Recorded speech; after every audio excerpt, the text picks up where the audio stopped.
Welcome to today's Research Business Daily Report, where we're going to look at Scott Weinberg's latest blog in which he says he was at least partially wrong when he had questions for online sample providers about data quality.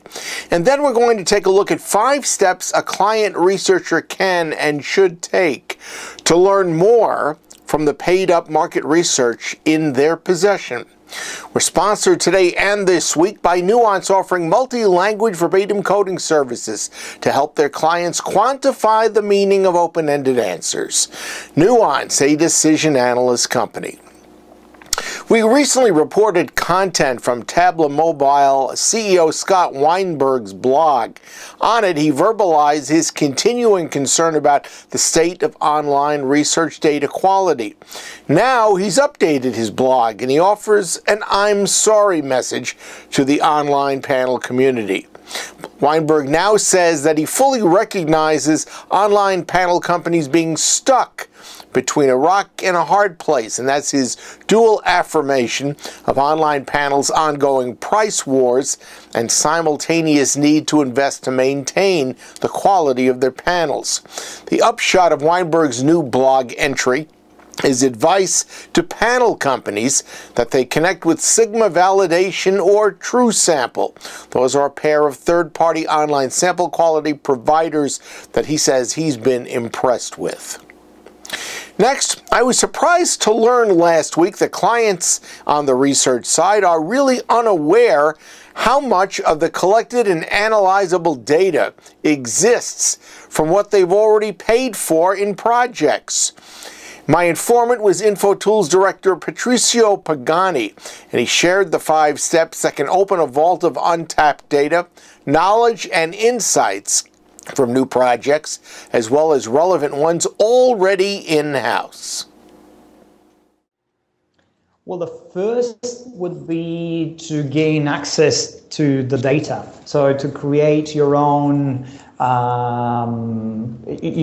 research knowledge bank, which is something that tends to be overlooked by clients. They just trust the agencies to have that data available when they need it, but they find many times that they want to look at something in particular and they can't. They just don't have access to it. Essentially, you're talking about reformatting the collected data, correct?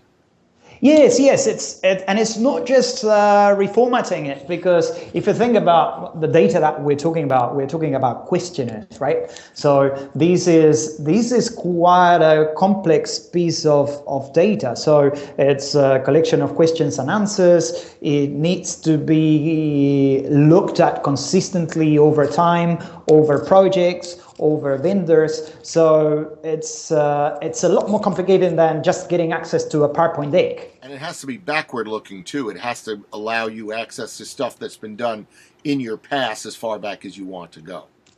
That is exactly right. Once you create that knowledge bank of information and research data across your different research projects, you need to have you need to be able to analyze it.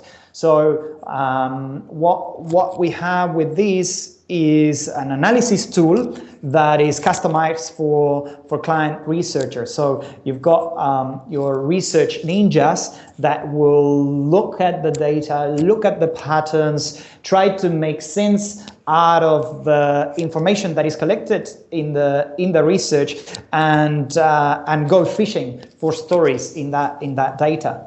While the step 2 is about the ninjas getting access to analysis, the step 3 is about the wider teams getting access to stories so that they can share them further, become storytellers themselves, and I think this is a really important and usually overlooked piece, ask more questions to the research team. So I'm seeing here something that doesn't make sense or that is very interesting but I haven't seen before. Can you try to explain, help me understand, why is this happening? Mm-hmm. Okay. And so after you've got the team engaged, your 4th step essentially is automating the system so that it will generate important information moving forward and in the charts and such that demonstrate changes that need to be accounted for. The fourth is more the value-added piece that we can do or not, or maybe the client can do these themselves. And 5 deals with maintaining the integrity of the data that's coming in, but also the data that you already have in-house. The fifth key that we have to unlock the power of research is we're going to always, our teams put a lot of emphasis in checking the integrity of the data. So they will check things like time the interview has taken. They will check if it's survey that is collected still door to door. They will do random interviewer checks. It will check locations for the interviews. It will check if the data has been transposed when it got inputted into the data set. And it is incredible, but out of thousands of projects that we process every year, there is about a third where we find data issues. So this is...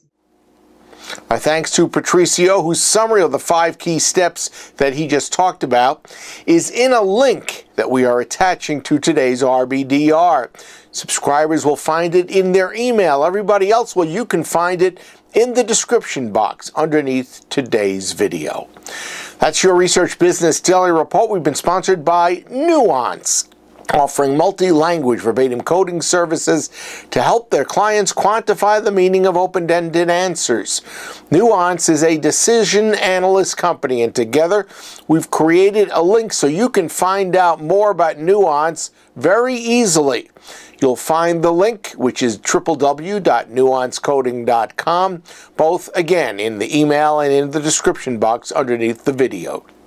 We hope you have a great research day and that the rest of your week is profitable. Let's also hope that we have some nice weather this weekend, and we'll see you all back here on Monday.